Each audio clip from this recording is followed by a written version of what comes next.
got super lucky today, and it's gorgeous here in Wildomar. So I decided to head up to a little road here, pretty close to my house, probably like a mile, I think, maybe. But I'm going to track it on my little Garmin watch. Thanks, Miss Michelle. I used to have to do this on my bike to get to work when I worked in Canyon Lake. So I usually was rushing, and it was usually like 4 o'clock in the morning. And then going home, it was getting dark as well. So I'm just going to go explore. There's a bunch of like off-road trails and things like that up there. So I'm just going to go off the trail and go see what I can find. So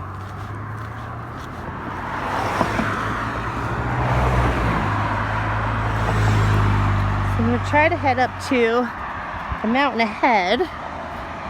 And it looks like there's a road almost through the little pass up there where the houses are. Well, obviously there would have to be a road, right? So I'm going to see what I can do, but I'm going to try to go up farther than Lost Road. So we shall see. It's a beautiful day out though. Look at this, it's like a meadow. So lucky to live here. So beautiful. So right behind me is this big puddle that all the cars are splashing through. And it reminded me of the times when I was a kid. Me and Michelle used to walk home from the bus stop, and I would hit like every puddle. I'd jump in every single puddle I could find, and then I would go home and be like, oh Mom, oh man, the cars are so mean out there. They would just drive by so fast, and they would soak me wet, because she would be mad if I, soaked my clothes and walked home in like the storm. Ah, the good old days. And Michelle the whole way, you're gonna get in so much trouble. But I just could not resist a puddle. One of my favorite parts. The airport's kind of behind it, but the wildflowers are crazy.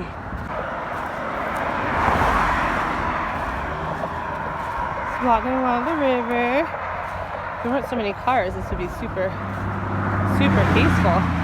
But Lord, these people are driving fast. And the dairy's back there.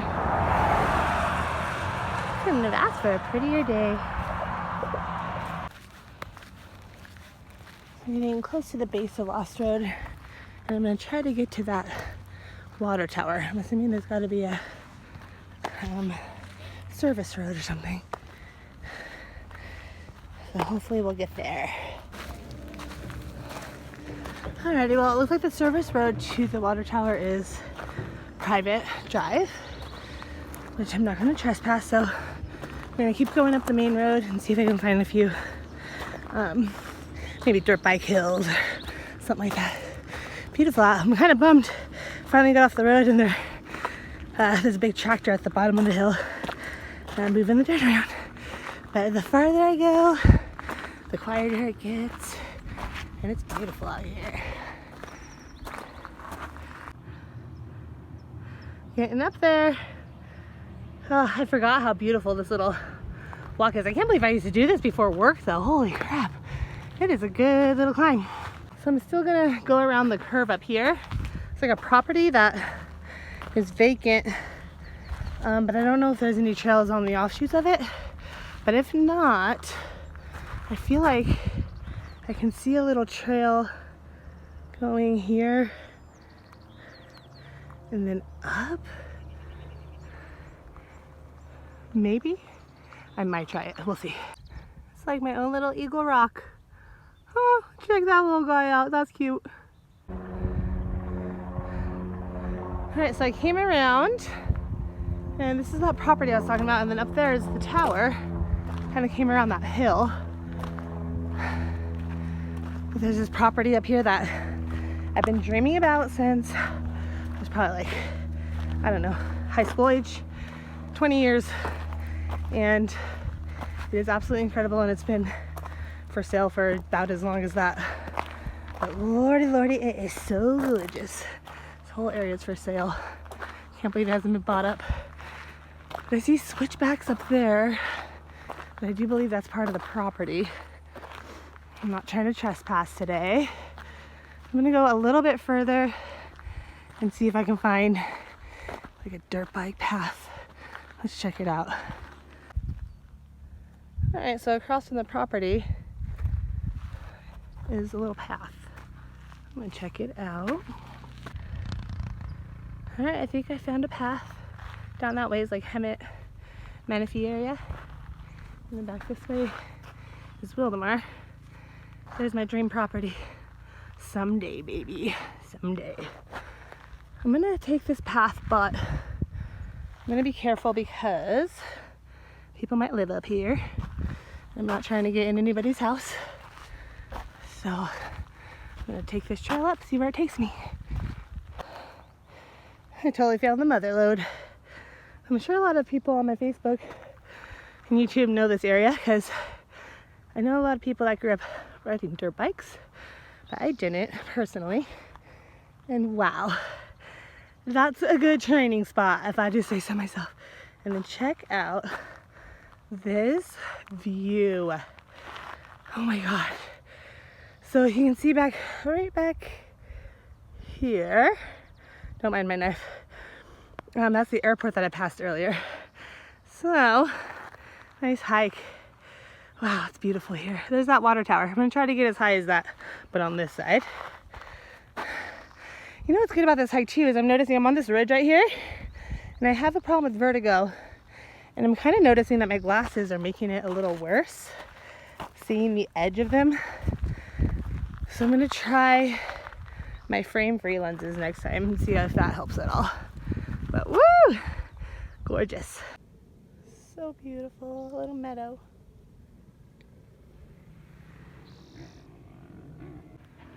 It's the first time I've seen some bikers up there. I was gonna go down in there, but then I was afraid they were gonna come back like down. So I'm just going along the edge here. I don't think there's any bike paths, so I won't be in their way. We'll see. The view just keeps getting better. Look at my beautiful, beloved plateau. Santa Rosa Plateau. Still closed from the fires.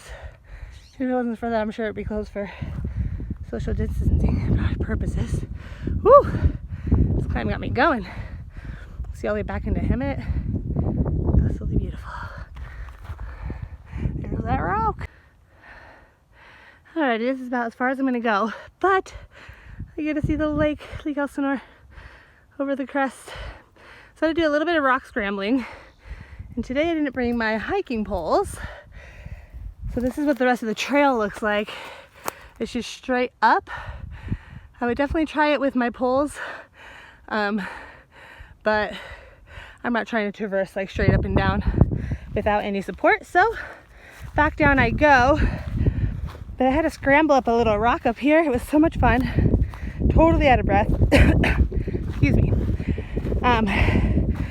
So much fun. But now going back down is always scarier for me. So I'm gonna put my phone away and scramble on back down this hillside.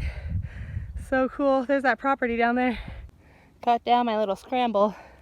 I'm gonna stop here for like 10 minutes behind this little rock right here and have a little trail mix snack and some water. The motorcycle's left, so I have a little bit of quiet for a minute. Yes.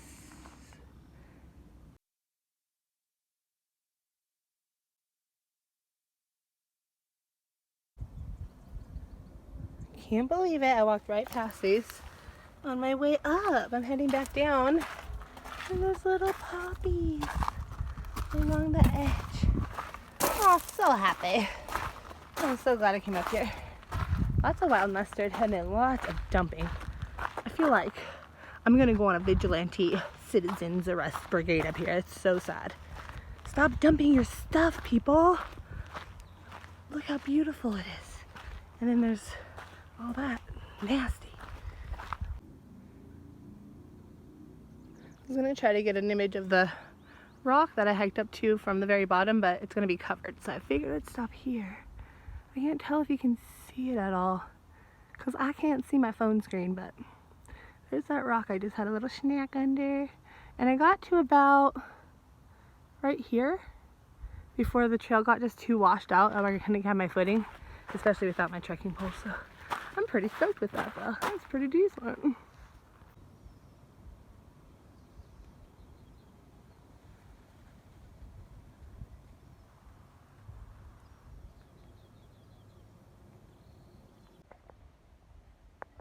Alright, well I'm almost home. I'm going to end this with a time lapse of the stretching routine that I plan on doing each night on the John Muir Trail when I get to camp. Before I even take anything out of my bag, I plan on just dropping my bag and doing about a 10-minute stretch routine. I know my habits and I know myself, and I feel like I will, if I don't make that a priority, I will throw my bag down and just sit and probably eat and be so sore. So I don't want to have any joint or back problems. I do suffer from those already, so I just need to be super cautious. So I'm going to show that stretch routine. I'm going to keep it the same throughout this training so that it's the same on my hike. And then just a couple of takeaways for myself to reflect back on later is, one, I'm going to try my new glasses because, like I said, when I was up on the ridge, when there was a nice drop off to the side of me, I felt like the frame right here was kind of making me feel a little more woozy than usual. Also, I'm going to take my trekking poles with me no matter where I'm going because I decided to go up some cool hills today, luckily. But if I had my poles, I probably would have gone further, just for that extra stability on those scrambly kind of areas coming back downhill. And third, and last takeaway from today is that I just will need to eat more food before I go out and hike and during my hikes. Because this was a pretty easy, I think it was 8 or 9 miles, pretty flat until I got to that hill. And this last mile I've definitely been feeling the weakness in my knees. So just a few takeaways. Almost home and about to stretch, and then I'll post the mileage here at the end too as well.